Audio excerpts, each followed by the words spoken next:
Saya akan menjelaskan tentang pengertian agama. Pengertian agama menurut KBBI adalah agama adalah ajaran sistem yang mengatur tata keimanan atau kepercayaan dan keperibadatan kepada Tuhan Yang Maha Kuasa serta tata cara kaidah yang berhubungan dengan pergaulan manusia serta perlingkungannya. Secara etimologis, agama berasal dari bahasa Sanskerta yang tersusun dari kata a yang berarti tidak dan gam berarti pergi. Dalam bentuk harfiah yang terpadu pada kata agama berarti tidak pergi, tetap di tempat, langgeng, abadi yang akan diwariskan secara terus-menerus dari satu generasi ke generasi berikutnya. Untuk pengertian agama menurut para ahli adalah dari Profesor Dr. Haji Mukti Ali. Agama adalah kepercayaan adanya Tuhan Yang Maha Kuasa dan hukum yang diwahyukan kepada utusan-utusannya untuk kebahagiaan hidup dunia dan akhirat. Dari beberapa pengertian tersebut, kita dapat menyimpulkan bahwa agama adalah sistem yang mengatur kepercayaan kepada Tuhan Yang Maha Kuasa serta tata kaidah yang berhubungan dengan budaya, pandangan dunia yang menghubungkan antara manusia dengan tatanan kehidupan. Yang selanjutnya yaitu unsur-unsur agama. Unsur-unsur agama terdiri dari 4. Yang pertama yaitu kekuatan gaib.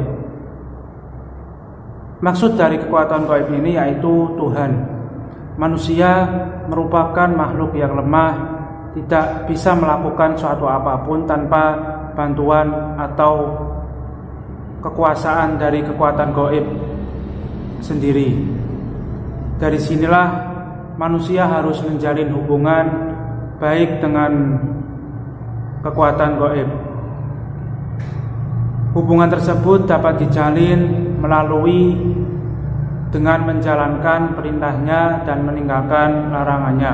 Yang kedua, manusia harus percaya atau yakin bahwa kesejahteraan di dunia maupun di akhirat itu tergantung hubungan dengan kekuatan gaib itu tersendiri. Apabila hubungan tersebut terputus, maka kesejahteraan itu akan hilang. Yang ketiga, respon manusia yang bersifat emosional. Respon ini berupa rasa takut dan rasa cinta. Respon ini juga akan berkelanjutan dengan penyembahan dan cara hidup tertentu sesuai dengan masyarakat. Yang keempat, paham terhadap yang kudus dan suci. Paham tersebut berupa kekuatan gaib, kitab-kitab yang berisi pengajaran agamanya, dan tempat-tempat untuk menjalin hubungan dengan kekuatan gaib. Perkembangan agama. Secara doktrinal, agama bersifat permanen yang tidak bisa berubah sekalipun terjadi perubahan sosial. Akan tetapi, begitu agama menjadi milik manusia, maka tidak bisa dihindari terjadinya 3 aktivitas manusia, yaitu pemahaman, penghayatan, dan pengamalan terhadap agama. Dengan demikian, makna agama yang laten muncul dalam berbagai bentuk, baik interpretasi maupun aktualisasi sebagai wujud dari manifest agama. Selanjutnya, agama yang telah diolah manusia sebagai dasar yang membentuk pandangan dunia, maka agama telah berubah posisi dari kebenaran yang absolut menjadi kebenaran yang relatif. 1. Perkembangan agama Islam. Berbicara mengenai perkembangan agama Islam, tentu tidak diragukan lagi mengenai perkembangannya. Jika mencermati perkembangan dunia akademik di perguruan tinggi, bisa dilihat bahwa Islam kini sudah menjadi sebuah disiplin ilmu, sehingga memunculkan jurusan-jurusan seperti tarbiyah, syariah, usuluddin, adab, dan dakwah. Bahkan telah berkembang menjadi sebuah fakultas. 2. Perkembangan agama Kristen. Agama Kristen pada awal perkembangannya telah menyebabkan terjadinya perubahan besar terhadap penulisan sejarah. Namun, seiring dengan perubahan itu, karya-karya para sejarawan Yunani dan Romawi pada umumnya diabaikan karena dianggap sebagai hasil dari pemikiran orang-orang belum beragama atau pagan. Sikap pemikiran sempit itu tentu saja memusuhi setiap pencapaian dari kebudayaan pagan ini. Tetapi, penafsiran mereka dicondongkan sedemikian rupa untuk membuat agama Kristen lebih disukai. 3. Perkembangan agama Hindu. Banyak pendapat yang menyatakan bahwa agama Hindu sangat cepat menyebar. Seperti di Nusantara, agama Hindu mampu tersebar karena banyaknya persamaan unsur-unsur agama. Tempat pemujaan agama Hindu berupa lingga, candi, dan arca. Sedangkan tempat pemujaan nenek moyang berupa menhir, punden berundak, tahta batu, dan patung. Upacara agama Hindu dipimpin oleh Brahmana. Kenyataan ini memberi anggapan bahwa kedatangan agama Hindu tidak memberangus budaya asli, tetapi justru menjiwai sistem budaya yang telah ada, sehingga mencerminkan nilai kebenaran, kebajikan, dan keindahan agama Buddha. Pengajaran agama Buddha pada tahap permulaan adalah tidak memiliki sebuah buku berbentuk dalam penulisan yang sempurna, tetapi berbentuk pengajaran secara lisan. Selepas 500 tahun agama Buddha diasaskan, maka terdapatnya buku-buku catatan agama Buddha secara bertulis mulai dikembangkan.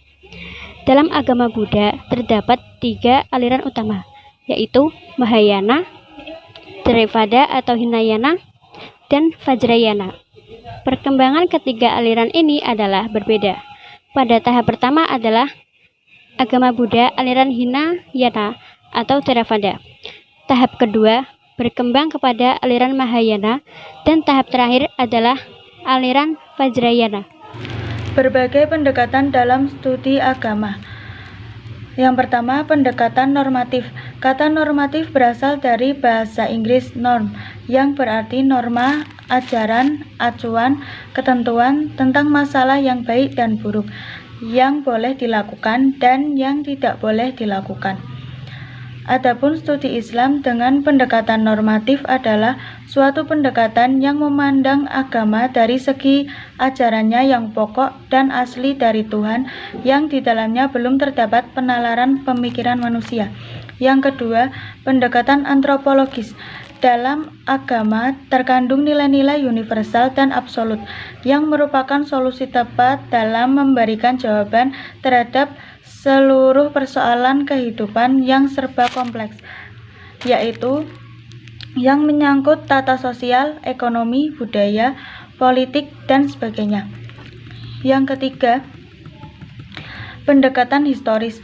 Sejarah atau historis adalah suatu ilmu yang di dalamnya dibahas berbagai peristiwa dengan memperhatikan unsur, tempat, waktu, objek, latar belakang, dan pelaku dari peristiwa tersebut. Yang keempat, pendekatan politis. Teori politis normatif adalah cara untuk membahas lembaga sosial, khususnya berhubungan dengan kekuasaan publik, dan tentang hubungan antar individu di dalam lembaga politik, disebut juga sebagai moral atau etika. Yang kelima, pendekatan psikologis. Psikologis berasal dari bahasa Yunani, psik, yang berarti jiwa, dan logis, yang berarti ilmu. Psikologi adalah ilmu yang mempelajari jiwa. Pendekatan psikologis adalah paradigma cara pandang memahami agama dengan mempelajari jiwa seseorang dengan cara melihat gejala perilaku yang dapat diamati.